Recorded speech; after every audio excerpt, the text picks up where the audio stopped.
आज जिस मूवी के बारे में मैं एक्सप्लेन करने जा रही हूँ उसका नाम है अनह्यूमन। इस मूवी में हमें ये दिखाया जाए किस तरह से कुछ दोस्त अपने बचपन की फ्रस्ट्रेशन और बदला लेने के लिए इस हद तक आगे बढ़ जाते हैं कि वो अपने दोस्तों की जान लेने से ही गुरेज नहीं करते। अगर आप मेरी वीडियोस की एक्सप्लेनेशन को पसंद करते हैं तो मेरे चैनल द स्टोरी टेलर को सब्सक्राइब कर दें। मूवी की शुरुआत में हमें एक एवर नामी लड़की को दिखाया जाता है जो कि एक इंट्रोवर्ट थी। वो हमेशा से बाकी सभी लड़कियों से मुख्तलिफ रहती थी। वो अपना ज्यादातर वक्त घर पर ही गुजारती थी। ना ही उसको ट्रैवलिंग का शौक था, ना ही फैशन का। पर आज वो अपने मॉम के इंसिस्ट करने पर कॉलेज के एक ट्रिप पर जा रही थी। उसको घर से पिक करने के लिए आती है उसकी दोस्त तमरा, जो कि बिल्कुल उससे मुख्तलिफ थी। तमरा फैशनेबल, चुलबुल और कॉलेज के हजारों दिलों की जान थी। दोनों गाड़ी में बैठकर कॉलेज की तरफ जा रहे होते हैं। रास्ते में एक दूसरे को छेड़ते हुए उनका ध्यान इतना खो बैठता है कि तमरा अपनी गाड़ी से एक साइकिल वाले को हिट कर देती है। ये लड़का, जिसका नाम रैंडल था, इन्हीं के स्कूल का स्टूडेंट था। तमरा और एवर उससे माफी मांग रहे होते हैं कि उन्हीं के कॉलेज के 3 और स्टूडेंट्स आ जाते हैं जो कि हमेशा सबको बुली करते थे। वो रैंडल को भी परेशान करने के लिए उसके ऊपर जूस गिरा देते हैं। कॉलेज पहुंचने पर सभी स्टूडेंट्स एक एक करके बस में चढ़ रहे होते हैं। हाँ, उनके पीटी टीचर, जिसका नाम मिस्टर लोरेंजो था, वो इस ट्रिप के इंचार्ज भी थे। वो सभी बच्चों से उनके फोन ले रहे होते हैं। जब सभी बच्चे बस में बैठ जाते हैं तो मिस्टर लोरेंजो उनको ट्रिप के सिग्निफिकेंस, रूल्स और नेचर के बारे में स्पीच दे रहे होते हैं। पर एज विजुअल कोई भी बच्चा उनकी बातों पर ध्यान नहीं देता जिस तरह सभी स्टूडेंट्स करते हैं। सफर के शुरू होते ही मिस्टर लोरेंजो तो आराम से सोने लगते हैं और वो बच्चे जो सबको बुली करते थे हमेशा की तरह वो आज भी बस में बैठे बच्चों को परेशान कर रहे होते हैं। कुछ देर बाद मिस्टर लोरेंजो की आंख खुलती है। वो चेक करते हैं जो रास्ता उन्होंने डिसाइड किया था वो उस डायरेक्शन पर नहीं जा रहे। शायद उन्होंने कोई गलत टर्न ले लिया है, जिसके बारे में वो बस ड्राइवर से भी बात करता है। मिस्टर लोरेंजो और बस ड्राइवर वेन्स के बीच में इसी बात को लेकर आर्गुमेंट चल रहे होते हैं कि अचानक से उनके बस के सामने वाले शीशे में कोई चीज आके टकराती है। उसके टकराने से वो पूरा शीशा खून से भर जाता है। इससे वेन एकदम पजल हो जाता है और उनके बस का बैलेंस बिगड़ जाता है। बस का बैलेंस बिगड़ने से वो ब्रिज की रेलिंग को तोड़ते हुए नीचे गिरने लगती है। बस में बैठे सभी लोग चीखने चिल्लाने लगते हैं। वेन्स एकदम से ब्रेक लगाता है जिससे तमाम बच्चे आगे की तरफ गिरते हैं और इससे उनको काफी ज्यादा इंजरीज हुई थी। ये लोग ऑलरेडी इतना डरे हुए होते हैं, खुद को संभाल ही रहे होते हैं कि उन्हें अपने बस के ऊपर किसी चीज के चलने की आवाज सुनाई देती है। बस के बाहर भी कोई नहीं निकलता क्योंकि बस के बाहर के मंजर भी काफी क्रीपी थे। हर तरफ फॉग फैल चुकी थी। तभी रेडियो पर United State Office of Civil Defense की तरफ से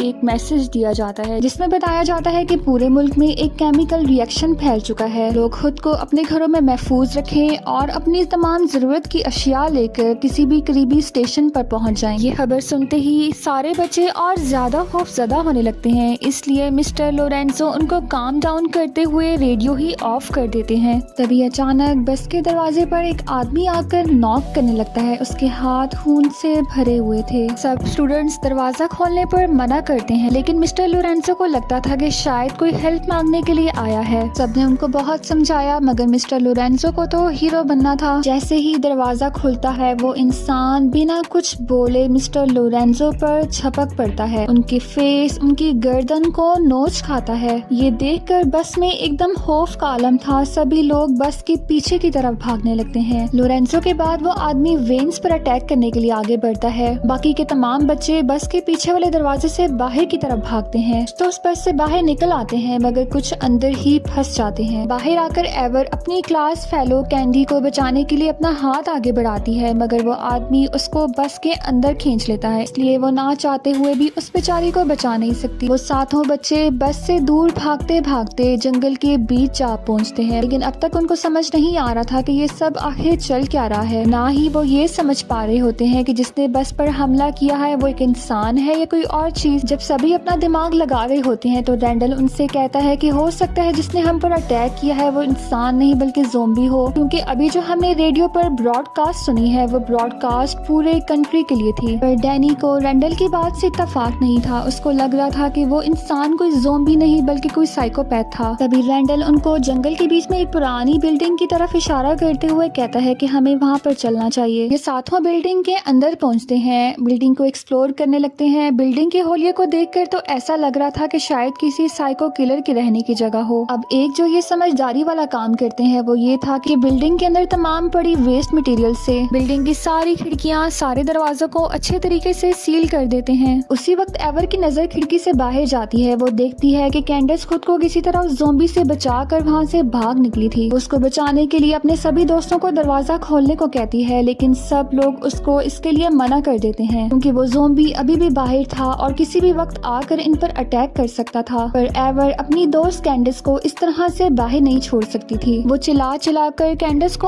आवाज देने लगती है और अपनी तरफ आने को बोलती है। एवर की आवाज सुनते ही वो ज़ोंबी आकर कैंडस को अपने साथ घसीटते हुए ले जाता है। बाद दरवाजे पर आता है बस ड्राइवर वेन्स, जो कि अब इंसान से ज़ोंबी में कन्वर्ट हो चुका था। वो तो पहले ही इतना हट्टा कट्टा था। दरवाजे को एक ही झटके में तोड़कर अंदर आ जाता है। दरवाजा खुलते ही वो दूसरा ज़ोंबी भी अंदर आने लगता है, लेकिन तब तक एवर और उसके साथियों ने भागकर खुद को एक कमरे में लॉक कर लिया था। लेकिन अब मसला ये था कि वहाँ पर अब और भी ज़ोंबीज आ चुके थे। वेन को देखकर वो लोग भागकर एक केबिन में जा छुपते हैं। तभी उस केबिन में पीछे के दरवाजे से रयान आता है। वो उनको बताता है कि बस में जितने भी लोग थे वो सारे के सारे इन्फेक्टेड हो चुके हैं। वो इन सब से बचते बचाते यहाँ तक आया है। अब जिन ज़ोंबीज से वो बचते हुए यहाँ पर आया था, वो ज़ोंबीज उसका पीछा करते हुए इस केबिन तक आ जाते हैं। वो केबिन के अंदर आते ही बाकी बच्चों पर भी अटैक कर देते हैं, मगर उस केबिन की वॉल्स वुडन वॉल्स थी, जिसको रैंडल अपनी पूरी जान लगाकर मुक्का मार के तोड़ता है। एक एक करके वो उस वुडन वॉल से बाहर निकलते हैं, मगर जब बारी आती है रयान की तो वो बहुत मोटा ताजा होने की वजह से उस वॉल से निकल नहीं पाता, जिसकी वजह से एवर उसको एक जोरदार लात मारती है। वो उस वॉल से तो बाहर जा गिरता है, मगर उसको लात पड़ने से काफी इंजरी हुई थी और पीछे डैनी और रैंडल ज़ोंबीज का मुकाबला कर रहे थे। फिर किसी तरह से वो ज़ोंबीज को वहाँ पर डिस्ट्रैक्ट करके आगे निकल जाते हैं। उस वुडन वॉल के आगे एक छोटी सी टनल थी। उस वुडन वॉल को जिसमें उन्होंने होल किया था उसको किसी तरह से बंद करके उस टनल से होते हुए एक कमरे में पहुंच जाते हैं। यहाँ हम डैनी को बहुत ज्यादा परेशान और रोता हुआ देखते हैं क्योंकि उसका दोस्त हंट भी एक ज़ोंबी में बदल गया था। तभी रोते हुए डैनी की तबीयत अचानक से खराब होने लगती है। सब लोग उससे पूछते हैं। तभी वो गुस्से में ज़ोंबी के बाइट का निशान उनको दिखाते हुए चिल्लाने लगता है कि हाँ देखो सब ठीक है। इसका मतलब था कि वो भी अब इन्फेक्टेड है। यहाँ पर रयान उसको काम डाउन करने की कोशिश करता है, मगर वो रयान पर ही उल्टा चलाने लगता है। डैनी रयान को इसलिए भी पसंद नहीं करता क्योंकि डैनी बचपन में रयान की तरह ही मोटा था और जब जब रयान उसके सामने आता था उसको अपना पास्ट नजर आता था। डैनी रयान पर चिल्ला ही रहा होता है कि ऊपर से उनका बस ड्राइवर वेन्स आ जाता है और वो एकदम से डैनी पर हमला कर देता है। इसी हाथापाई में डैनी और वेन्स दोनों खिड़की से नीचे जा गिरते हैं। अब फ्रेंड्स, इतनी ऊंचाई से नीचे गिरने की वजह से डैनी को मर जाना चाहिए था, लेकिन नीचे गिरते ही वो किसी ज़ोंबी की तरह फिर से उठ खड़ा होता है, जिससे ऊपर वाले सभी बच्चे समझ गए थे कि ज़ोंबीज वाकई एग्जिस्ट करते हैं। अब इस पर कैंडल उनसे कहता है कि चाहे कुछ भी हो जाए हमें इस बिल्डिंग से बाहर नहीं जाना चाहिए और हमें फिर से एक बार ये तमाम इंट्रेस्ट को बंद कर देना चाहिए। एवर जो कि बहुत ज्यादा फ्रस्ट्रेट हो चुकी थी, वो कैंडल से पूछने लगती है कि तुम्हें इस बारे में सब कुछ कैसे पता। अब वो पास पड़े हुए पेंट कैंस को उठाकर उनमें आग लगाकर बस के ऊपर फेंक देती है, जिससे बस क्रैश हो जाती है। अब नीचे खड़े जितने भी ज़ोंबीज थे वो उस बस की तरफ अट्रैक्ट होने लगते हैं। अब शाम में एवर को अपनी मॉम की बहुत ज्यादा फिक्र होने लगती है, इसलिए वो ये चाह रही थी कि वो बस में जाकर किसी तरह फोन ले आए जो कि मिस्टर लॉरेंस ने अपने पास कलेक्ट किए हुए थे। लेकिन ये आइडिया टामरा को बिल्कुल पसंद नहीं आता। सभी लोग एवर को वहाँ पर रोकने की कोशिश करते हैं, मगर एवर किसी के सुने बगैर उस बस में चली जाती है। मगर स्टीवन, जिसके दिल में एवर के लिए फीलिंग्स थी, वो एवर को अकेला नहीं जाने देता बल्कि उसके साथ चलने का फैसला करता है। इसके बाद ये दोनों बस में जाते हैं, मगर इनका यहाँ पर आना भी बेकार जाता है क्योंकि वो फोन अब डेड हो चुके थे। इस पर एवर दिल हार कर रोने लगती है कि उसकी कोशिश एक बार फिर से जाया गई। इस पर स्टीवन उसको तसल्ली देते हुए कहता है कि एटलीस्ट तुम यहाँ से निकलने की कोशिश तो कर रही हो। अब वो दोनों एक दूसरे की आंखों में देखते हैं और किस करने लगते हैं, मगर तभी स्टीवन एकदम से पीछे हट जाता है, ये कहते हुए कि एवर के फेस पर मिट्टी लगी हुई है। तभी एवर की नजर उस रेडियो पे जाती है जो कि अब तक ऑन था। अब तक उस रेडियो में वही न्यूज चल रही थी जो इन्होंने सुबह सुनी थी, और उस रेडियो के अंदर वो एक कैसेट देखती है जिसको देखकर वो समझ आती है कि ये सब कुछ प्लान था और सुबह जो अनाउंसमेंट हमने सुनी थी वो भी असली नहीं थी। तभी हम पीछे से देखते हैं कि स्टीवन अपने पॉकेट से एक सिरिंज निकालता है और वो एवर को सॉरी बोलते हुए उसके अंदर इंजेक्ट कर देता है। फिर हम देखते हैं कि पीछे से अचानक रैंडल आ जाता है और अब यहाँ पर होता है इस पूरी मूवी का खुलासा। तब हमें पता चलता है कि ये सारा सेटअप रैंडल और स्टीवन का किया हुआ है। हमें पता चलता है कि सारे प्लान के पीछे स्टीवन और रैंडल का हाथ था। असल में उन्होंने एक ऐसे ड्रग डीलर को हायर किया था जिसके पास एक ड्रग था जिसको लेने से इंसान थोड़ी देर के लिए ज़ोंबीज के जैसे रिएक्ट करता था। इसलिए इन्होंने अपने प्लान के अंदर ड्रग डीलर को भी शामिल किया। असल में स्टीवन और रैंडल हमेशा बचपन से ही बुली होते आए हैं। लोगों ने उनके साथ बहुत बुरा बर्ताव किया, जिसके चलते वो अपनी सारी फ्रस्ट्रेशन इन लोगों के ऊपर निकालना चाह रहे थे। अब वो ये सब काम अकेले तो नहीं कर सकते थे, इसलिए उन्होंने अपने बस ड्राइवर वेन को भी इसमें शामिल किया और यही वजह है कि वेन उस दिन गलत डायरेक्शन में बस लेकर जा रहा था। वेन इसलिए इस प्लान में शामिल हुआ था कि मिस्टर लोरेंजो हमेशा वेन को बहुत ज्यादा डांटते थे, उसको इतना तंग करते थे, जिसके चलते उसके मन में इतना ज्यादा गुस्सा था कि वो भी मिस्टर लोरेंजो और बाकी के बच्चों को सबक सिखाना चाहते थे। अब वो ड्रग डीलर रैंडल और स्टीवन बस में खड़े होकर इसी बारे में बात कर रहे होते हैं कि बाकी के तमाम बच्चे जो बच चुके हैं उनको वो मार देंगे, मगर स्टीवन जो कि सिर्फ उनको परेशान करना चाहता था, वो उनको मारना नहीं चाहता था, इसलिए वैसा करने से उन्हें मना करता है। मगर अब उनके पास और कोई चॉइस नहीं थी। तभी एवर भी थोड़ा बहुत अपने होश में होती है और उनकी तमाम बातें सुन रही होती है। अब जब एवर और रैंडल बच्चों को नुकसान पहुंचाने के लिए बस से नीचे उतरकर बिल्डिंग की तरफ जा रहे होते हैं तो एवर भी उनके पीछे पीछे क्रॉलिंग करते हुए जाती है और एवर को वो ड्रग डीलर देख लेता है, इसलिए उसको मारने की कोशिश करती है, मगर एवर उस ड्रग डीलर पर ही हावी हो जाती है। वो उसके सर पर जोरदार चीज मारकर उसको नीचे गिरा देती है। सर पर इंजरी आने की वजह से वो वहीं पर बेहोश हो जाता है। अब एवर उसके सर पर गुस्से में उसको तब तक मारती रहती है जब तक वो खत्म नहीं हो जाता। बिल्डिंग के अंदर आकर रैंडल, टामरा, जैसी और रयान को ये कन्विंस करने की कोशिश करता है कि बाकी के सभी स्टूडेंट्स अब ज़ोंबीज बन चुके हैं। वो उन्हें तमाम वो इकट्ठे किए हुए हथियार देता है और उनको मार देने को कहता है, ये कह कर कि वो सभी अब इन्फेक्टेड हैं। अब इन तीनों ने तो कन्विंस होना ही था क्योंकि इनको तो रैंडल के प्लान के बारे में नहीं पता था ना। इतनी ही देर में एवर अंदर भागते हुए आती है और स्टीवन पर आकर हमला कर देती है, स्टीवन को मारने लगती है। रयान, जैसी और टामरा को यही लग रहा था कि शायद एवर भी अब ज़ोंबी बन चुकी है, इसलिए वो अपने ही दोस्त स्टीवन पर अटैक कर रही है। इसलिए ये तीनों स्टीवन को बचाने के लिए एवर पर ही अटैक करने के लिए आगे बढ़ते हैं, पर तभी एवर उनको चलाते हुए इनके सभी प्लान के बारे में बता देती है। उनको यकीन दिलाने के लिए अपनी गर्दन पर इंजेक्टेड हुए निशान को भी दिखाती है। रैंडल उन सबको अभी भी कन्विंस करने की कोशिश कर रहा होता है कि वो एवर की बात पर यकीन न करें और उसको मार दें, पर क्योंकि ये तीनों अब समझ चुके थे इसलिए वो एवर को मारने के बजाय रैंडल को ही मार देते हैं। जैसे ही वो उस पर अटैक करते हैं रैंडल पीछे जा गिरता है। उसके गिरने की वजह से उसकी पीछे की पेंटिंग रिवील हो जाती है और उस पेंटिंग में और कोई नहीं बल्कि रैंडल ही था। अब तस्वीर को देखकर तो उन्हें एवर की बात पर वाकई ही यकीन हो जाता है। इस तरह से स्टीवन और रैंडल का तमाम राज फाश हो जाता है। अब ये सब लोग स्टीवन और रैंडल को इतना ज्यादा मारते हैं कि उनका भरता बन जाता है। इसके बाद ये उस ड्रग डीलर के पास जाते हैं, उसको एक दरख्त के साथ बांध कर अपना सारा गुस्सा उस पर निकालते हैं क्योंकि उसी की वजह से ये सब कुछ इनको बर्दाश्त करना पड़ा था। थोड़ी देर के बाद जो ड्रग उनके अंदर इंजेक्ट किया गया था उसका असर अब धीरे धीरे खत्म हो रहा था। वो आहिस्ता आहिस्ता बस की तरफ बढ़ते हैं। उनके बीच आपस में जो भी लड़ाई झगड़े होते हैं वो उनको खत्म करने की कोशिश करते हैं। इस तरह से वो एक दूसरे को माफ करते हुए आगे बढ़ते हैं। बस में बैठते ही हम ये भी देखते हैं कि मिस्टर लोरेंजो के ऊपर भी ड्रग का असर अब खत्म हो गया था, इसलिए वो भी अब होश में आ गए थे। मूवी के आखिर में हमें एक पुलिस ऑफिसर को दिखाया जाता है जो कि रैंडल और स्टीवन को इन्वेस्टिगेट कर रही थी। इसी के साथ मूवी यहीं पर खत्म हो जाती है।